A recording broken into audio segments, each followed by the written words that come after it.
All right, I'm Dr. Rodríguez-Feliz. We just finished our case that we had planned for today. The patient allowed us to film, so we're going to show a few things. This is her preoperative photo.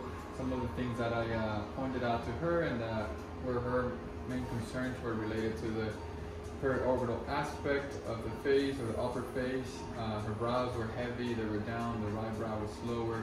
She had a little bit of droopy eyelid, mostly on the right. She had excess upper eyelid skin, and bags, lower lid bags, and lower lid excess skin. So we've done the endoscopic brow lift, upper eyelid surgery or upper blepharoplasty with eyelid ptosis repair, and a lower blepharoplasty. So this is how she's doing, finishing up here the case. Coming a little bit closer. So you can see now how her brows are extremely stable. Those are super stable. There's a lot more spacing here in the upper lid.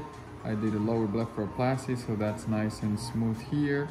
The eyes are actually always, that's the goal, to keep them 1 or 2 millimeters open in the surgery so that you ensure that you can remove enough excess upper eyelid skin. But this is really one of the biggest things that I was pointing out, because a lot of patients ask me about the brows, and I want to make sure you guys know how stable this is after an endoscopic brow lift.